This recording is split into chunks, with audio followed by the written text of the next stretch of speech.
نام خالق هستی، بهترین سال زندگی تو، قدم 6.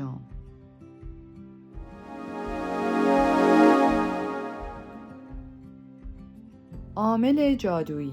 در این تمرین می‌خواهیم قدم‌های ویژه‌ای برداریم برای تبدیل کردن شما به شخصیتی که بتواند به واسطه آن به تمام خواسته‌هایش برسد. ما به مسائلی می‌پردازیم مثل شخصیت، رفتار و نظمی که باید خودمان را وقفشان کنیم و البته رفتارها و عادتهایی را هم بررسی می‌کنیم که باید ترکشان کنید.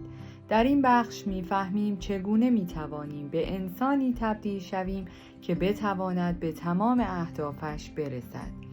کلید جادو در تبدیل شدنتان به انسانی است که بتواند انسان‌های دیگر را به سوی خودش جذب کند یا به نتیجه‌ای که خواهانش است برسد.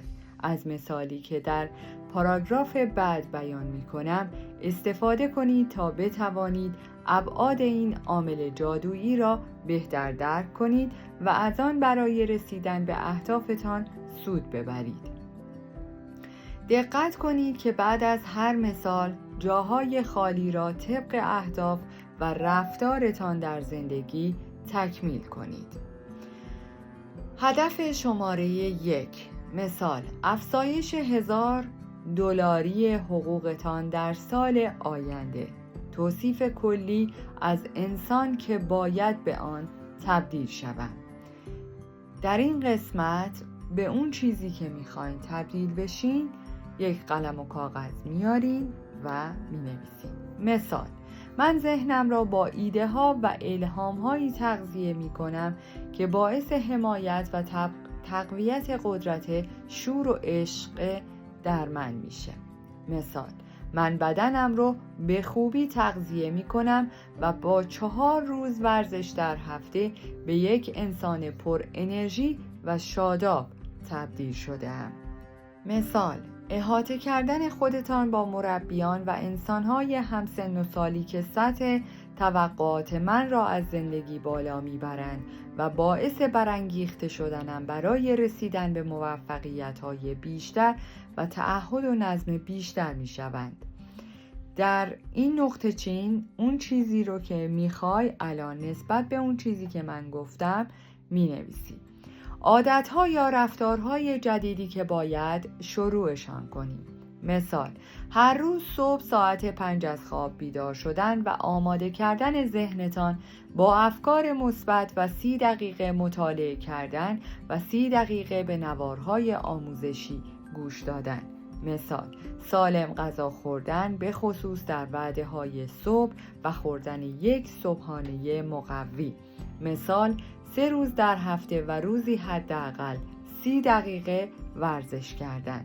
مثال: دیدار 10 نفر از مراجعان خود در هفته و مشاهده نتیجه بخش بودن روابطشان.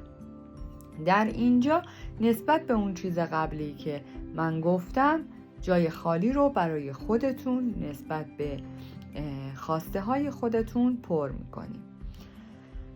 عادتهای سالم یا رفتارهایی که باید توسعه‌شان دهیم. مثال: توجه کردن به دستاوردهای همکاران. مثال: تفویض وظایف اداری. مثال: سریع بودن. عادتها و رفتارهای ناشایستی که باید متوقف کنم. مثال: رفتن به جلسات بی ثمر و بله گفتن به مواردی که کاملا با اولویت‌های اصلی زندگی من تناقض دارند. مثال: غیبت کردن با دوستان، شکایت از وضع اقتصادی، همکاران، مشتری‌ها یا حتی فضای کسب و کار. مثال: بیش از حد صحبت کردن با تلفن یا وقت گذرانی مداوم در شبکه‌های اجتماعی در طول روز. 3 تغییر مهم و شیوه پیاده سازیشان در زندگی روزمره من: عادت، رفتار یا نظم. شماره گذاری می کنید 1، 2، 3 و می نویسید. شیوه پیاده سازی در زندگی روزمره. دوباره 1، 2، 3. هدف شماره 2: توصیف کلی از انسانی که باید به آن تبدیل شوم. عادت‌ها یا رفتارهای جدیدی که باید شروع کنم. عادت‌های سالم یا رفتارهایی که باید توسعه‌شان دهم. عادت‌ها و رفتارهای ناشایستی که باید متوقف کنم. 3 تغییر مهم و شیوه پیاده سازیشان در زندگی روزمره من. عادت، رفتار یا نظم. 1 2 3 شیوه پیاده سازی زندگی روزمره. 1 2 3 هدف شماره 3 توصیف کلی از انسان که باید به آن تبدیل شوم. عادتها یا رفتارهای جدیدی که باید شروعشان کنم. عادتهای سالم یا رفتارهایی که باید توسعهشان دهم. عادتها و رفتارهای ناشایستی که باید متوقف کنم. 3 تغییر مهم و شیوه پیاده سازیشان در زندگی روزمره من. عادت، رفتار یا نظم. دوباره 1 2 3 1 2 3 قدم 7 طرح عملی من این جدول ها رو که در این کتاب هستش به صورت فایل PDF و لینک اون رو در قسمت کامنت ها براتون میذارم. از اونجا میتونین از این طرح عملی من استفاده کنین و طرح عملی خودتون رو بنویسید. قدم 8 دست به کار شوید. حالا وقتش است کارهایی را نام ببرید که در 24 ساعت آینده می‌خواهید انجام دهید تا در مسیر رسیدن به اهدافتان شروع به حرکت کنید. هدف شماره 1 شماره گذاری می‌کنین 1 2 3 4 می‌نویسید. هدف شماره 2 هدف شماره 3 اگر تا الان قلم و کاغذ بر نداشتی لطفاً این ویدیو رو برگردون به قبل، قلم و کاغذتو بیار و شروع به نوشتن کن. از همین الان شروع کن. اگه این کانال رو سابسکرایب نداری لطفاً سابسکرایب کن. برای انرژی بیشتر من لایک کن و این کانال رو با دوستان خودت به اشتراک بذار. حالا وقت شناسایی کارهایی است که باید در 30 روز آینده انجام دهید تا اهدافتان را عملی کنید و گام‌هایی برای نزدیکتر شدن به آن بردارید. برای این کار چه خواهید کرد؟ مثال، اولین خیرات خود را انجام دهید و بعد از آن طبق برنامه‌ای که برای پس‌انداز در نظر گرفته اید قدم بردارید. مربی بدنسازی شخصیتان را استخدام کنید و برنامه ای را که برای داشتن بدنی سالم احتیاج دارید از او دریافت کنید. انتخاب یک استاد جدید، برقراری مکالمات و تماس‌های لازم، تعیین برنامه‌های خانوادگی و برنامه‌ریزی برای گذراندن وقت کنار هم. کارهای لازم در 30 روز آینده. هدف شماره 1 شماره گذاری میکنین و مینویسین. هدف شماره 2 هدف شماره 3 الی آخر. سیستم مدیریت موفقیت شما. سیستم مدیریت موفقیتتان جزء یکی از مهمترین جنبه‌های این برنامه است. 1. فرق خیلی بزرگ بین تعیین اهدافتان و دیدن مسیر دستیابی به آنها وجود دارد. خیلی از اهداف و برنامه‌های بزرگ در دنیا دیده شده است که شکست خورده‌اند و دلیلش هم نبود یک سیستم اجرایی مناسب بوده است. سیستم مدیریت موفقیت کمکتان خواهد کرد که فرق بین رویا پردازی و رسیدن به اهدافتان را به صورت کامل ببینید. بدون شک فرق‌های زیادی بین داشتن رویاهای فوق‌العاده و واقعاً زندگی کردن در آن رویاها وجود دارد. این سیستم کمکتان خواهد کرد تا موانع رسیدن به اهدافتان را کنار بزنید. نوشتن اهدافتان و برنامه ریزی برای رسیدن به آن فقط شروع کار است. ولی اینها به تنهایی کافی نیست. خیلی از انسان‌ها بودند که این چند قدم کوتاه و مؤثر را برداشتند ولی نتوانستند به اهدافشان برسند. جامعه ما مشکل کمبود اراده برای شروع کردن را ندارند. همه شروع می کنند. خیلی ها در باشگاه های ورزشی عضو می شوند. کتاب رژیم غذایی می خرند. به همایش های مختلف می روند. برنامه تحقیقات و اکتشافاتشان را شروع می کنند. برنامه های جدید تمرکزی، درس یا شام های آخر هفتهشان را شروع می کنند. ولی عده خیلی کمی هستند که ادامه می دهند و مسیری را که به سمت هدفشان روانه می شود می بینند. وقتی به این نقطه می رسید، برنامه های جدیدتان، کارهای جدیدتان، رفتارهای جدیدتان همه باید در زندگی روزمره و برنامه هفتگی و ماهانه‌تان اجرا شوند. عادت جاری و روزمره یعنی کاری که همه ما هر روز آن را بدون اینکه شکست بخوریم انجام می دهیم و در مورد انجام یا انجام ندادنش فکر نمی کنیم.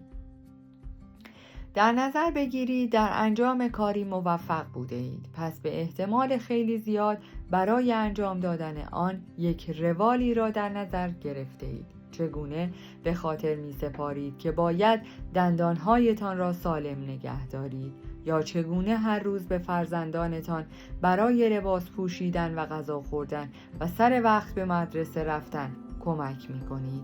در واقع این موارد را که اسمشان رفتارهای روزانه است تبدیل به یک روال ثابت کرده اید و در زندگی خود تثبیت نموده اید.